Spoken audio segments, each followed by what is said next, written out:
India மற்றும் இங்கிலாந்து அணிகளுக்கு எதிரான T20 போட்டிகள் தற்போது நடந்து வருகிறது. சமீபத்தில்தான் இந்திய அணி அயர்லாந்துக்கு எதிரான தொடரில் களமிறங்கியது.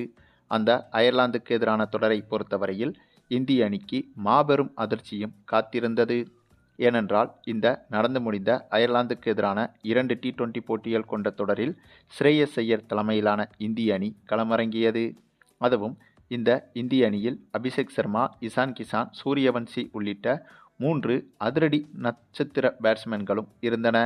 ஆகவே இந்த தொடரில் இந்திய அணி எளிதாக வெற்றி பெற்றுவிடும் என்றுதான் நாம் உள்பட பலரும் நம்பியிருந்தோம். ஆனால் துரதிர்ஷ்டவசமாக இந்த அயர்லாந்து தொடரில் 2 போட்டிகளிலும் தோல்வியடைந்து தொடரை மொத்தமாக இழந்து நின்றது இந்திய அணி. மேலும் இது ஒரு கத்துக்குட்டி அணியான அயர்லாந்து அணியிடமே தொடரை இழந்திருப்பது இந்திய அணிக்கு வரலாற்று பின்னடைவாக மாறியது. இந்த ஒரு தோல்விக்கு மிக முக்கிய காரணமாக பார்க்கப்படுவது என்னதான் இந்த அயர்லாந்துக்கு எதிரான தொடரில் அபிஷேக் சர்மா, இசான் கிசான், சூரியவன்சி என 3 பேரும் ஸ்குவாடில் இருந்தாலும் சூரியவன்சிக்கு இந்த தொடரில் ஆடும் 11இல் இடம் கொடுக்கவில்லை. ஆகவே அதுவே இந்திய அணிக்கு மிகப்பெரிய பின்னடைவாகவும் மாறியது. ஒருவேளை அயர்லாந்துக்கு எதிரான தொடரில் ஆடும் 11இல் சூரியவன்சி 2 போட்டிகளிலும் களமிறங்கியிருந்தால் போட்டியின் ரிசல்ட் என்பது மொத்தமாக மாறியிருக்கும். இந்த சூழலில்தான் அயர்லாந்து தொடர் முடிந்த நிலையில் உடனடியாக இங்கிலாந்துக்கு எதிரான 5 T20 போட்டிகள் கொண்ட தொடர் தொடங்கிவிட்டது. ஆக கடந்த தொடரில் செய்த தவறை இந்த தொடரில் செய்யக்கூடாது என்று இந்திய அணி கேப்டன் ஸ்ரேயஸ் ஐயர் முடிவு செய்துவிட்டார். அதனால்தான் இந்த இங்கிலாந்து தொடரின் ஆடும் 11இலும் சூரியவன்சியை கட்டாயமாக இணைத்திருக்கிறார். அப்படியாக சமீபத்தில் தொடங்கிய இந்தியா இங்கிலாந்துக்கு எதிரான இந்த ஒரு T20 போட்டியில் சூரியவன்சி களமிறங்கினார் என்று தெரிந்தவுடன் இந்தியாவையும் தாண்டி ஒட்டுமொத்த உலக கிரிக்கெட் ரசிகர்களும் இந்த போட்டியை ஆவலோடு எதிர்பார்த்து காத்திருந்தனர். அதற்கு காரணம் வெறும் 14 வயதுடைய சிறுவன் ஒருவன் ஒட்டுமொத்த சர்வதேச உலக கிரிக்கெட் அணிகளின் பந்து வீச்சாளர்களுக்கு, அதுவும் ஜாம்பவான் பந்து வீச்சாளர்களுக்கே சிம்ம சொப்பனமாக இருந்து வருகிறார். ஆகவே சூரியவன்சியின் அதிரடி என்பது இங்கிலாந்து போன்ற ஜாம்பவான் அணிக்கு எதிராக எப்படி இருக்கும் என்ற அந்த ஒரு எதிர்பார்ப்பும் இந்திய ரசிகர்களையும் தாண்டி மற்ற நாட்டு கிரிக்கெட் ரசிகர்களுக்கும் இருந்தது. அந்த ஒரு எதிர்பார்ப்பில்தான் இந்த ஒரு போட்டியும் தொடங்கியது. அப்படியாக தொடங்கிய இந்த ஒரு போட்டியில் இந்திய ரசிகர்களுக்கு மிகப்பெரிய சர்ப்ரைஸ் ஒன்றும் காத்திருந்தது. ஆமாங்க, இந்த போட்டி தொடங்கி டாஸை வென்ற இங்கிலாந்து அணி முதலில் பேட்டிங் செய்வதாக முடிவெடுத்தது. அதனைத் தொடர்ந்து பந்து வீச களமிறங்கிய இந்திய அணியை பொறுத்தவரையில் ஏற்கனவே அயர்லாந்து அணிக்கு எதிராக தோற்ற கடுப்பில் இருந்தது இந்திய அணி. ஆகவே எப்படியாவது இந்த இங்கிலாந்துக்கு எதிரான தொடரில் மீண்டு வருவதை தாண்டி மிகப்பெரிய அளவில் மீண்டு வர வேண்டும் என்ற அந்த ஒரு நோக்கத்தில்தான் இந்த தொடரை அணுகியிருக்கிறது இந்திய அணி. அந்த ஒரு விஷயத்தை இந்த போட்டியின் முதல் ஓவரிலேயே பார்க்க முடிந்தது. ஏனென்றால் இந்த போட்டி தொடங்கி முதல் ஓவரை நம்முடைய ஹர்ஷ்தீப் சிங் வீச அந்த ஓவரில் ஒவ்வொரு பந்தும் அனல் பறந்தது என்றுதான் சொல்ல வேண்டும். அதுவும் ஒவ்வொரு பந்தும் துல்லியமான லென்த்தில் வீசப்பட்ட பந்துகளாகும். பொதுவாகவே கிரிக்கெட் போட்டிகள் என்று எடுத்துக்கொண்டாலே எவ்வளவு பெரிய ஜாம்பவான் பவுலர்களாக இருந்தாலும் ஒவ்வொரு பந்தையும் சரியான லென்த்தில் வீச முடியாது. கிட்டத்தட்ட சற்று முன்ன பின்னத்தான் வீச முடியும். ஆனாலும் இந்த ஒரு போட்டியை பொறுத்தவரையில் முதல் ஓவரை வீசிய ஹர்ஷ்தீப் சிங் இந்த ஓவரில் 5 பந்துகளை சரியான லென்த்தில் வீசியிருந்தார். இதுதான் பலருக்கும் வியப்பாக இருந்தது. அப்படியாக வீசிய இவருக்கு அதற்கான பலனும் கிடைத்தது. ஏனென்றால் அந்த முதல் ஓவரிலேயே மொத்தமாக 3 விக்கெட்டுகளை கொத்தாக அள்ளினார் ஹர்ஷ்தீப் சிங்.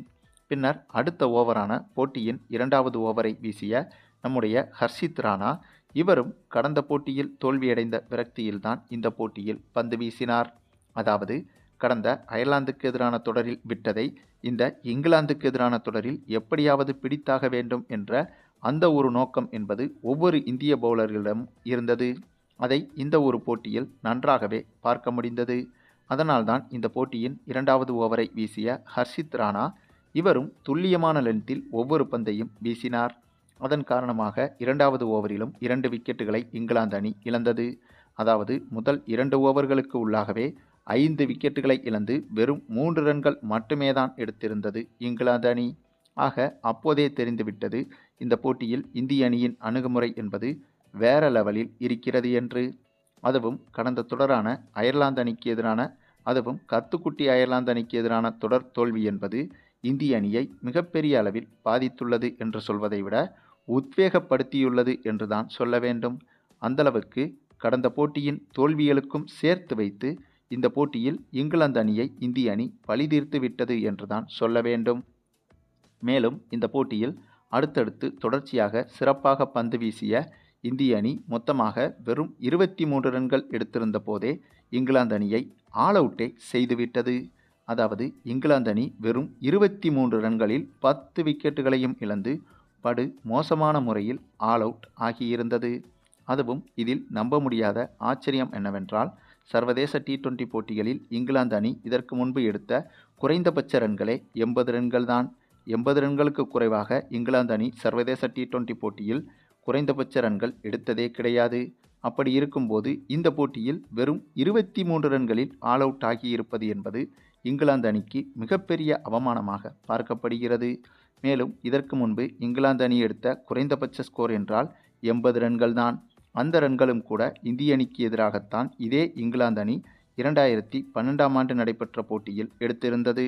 அதாவது கிரிக்கெட்டை கண்டுபிடித்ததாக சொல்லப்படும் இங்கிலாந்து அணி இதுவரை சர்வதேச T20 போட்டிகளில் குறைந்தபட்சமாக எடுத்த 2 ஸ்கோர்களும் இந்திய அணிக்கு எதிராகத்தான். ஆகவே இதிலிருந்தே தெரிகிறது கிரிக்கெட்டில் இந்திய அணி என்பது அப்போதிலிருந்து இப்போது வரை எந்த அளவுக்கு ஆதிக்கம் செலுத்தி வருகிறது என்று. பின்னர் இந்த 23 ரன்களை சேசிங் செய்ய களமிறங்கிய இந்திய அணியை பொறுத்தவரையில் வெறும் 2 ஓவர்களுக்கு உள்ளாகவே இந்த ரன்களை சேசிங் செய்து முடித்துவிட்டது. அதுவும் ஓப்பனிங் இறங்கிய அபிஷேக் சர்மாவும் இசான் கிசானும் சேர்ந்தே இந்த இருவர் மட்டுமே 2 ஓவரில் இந்த போட்டியை முடித்துவிட்டனர். அந்தளவுக்கு பேட்டிங்கிலும் இந்திய அணி சாதாரணமாகவே அணுகியிருந்தது. ஆனால் இந்த போட்டியை எதற்காக எதிர்பார்த்து காத்து கொண்டிருந்தார்களோ அந்த ஒரு விஷயம்தான் கடைசி வரை நடக்காமல் போய்விட்டது.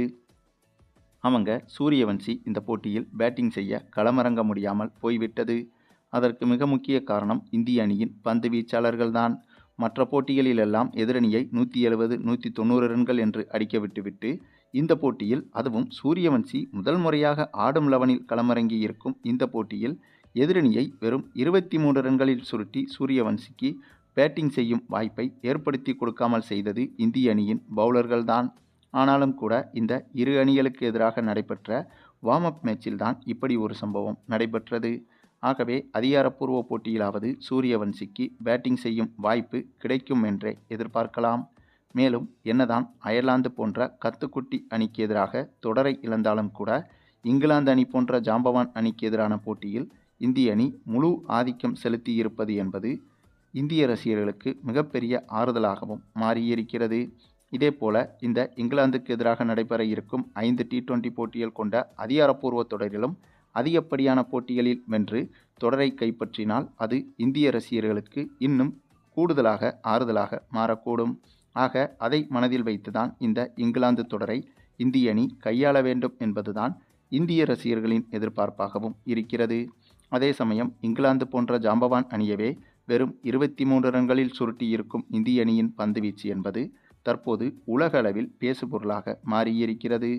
ஆக இந்த ஒரு உத்வேகத்தை வைத்து இந்த 5 போட்டிகள் கொண்ட அதிகாரப்பூர்வ தொடரில் இந்திய அணி மிகப்பெரிய வெற்றியை படைக்கும் என்பதில் எந்த ஒரு சந்தேகமும் இருக்காது. சரி, நீங்கள் சொல்லுங்கள், இந்த ஒரு போட்டியை பற்றியும் குறிப்பாக இந்த ஒரு போட்டியில் இந்திய அணியின் உலக சாதனை பந்துவீச்சை பற்றியும் உங்களுடைய கருத்துக்களையும் கமெண்டில் தெரிவிங்க.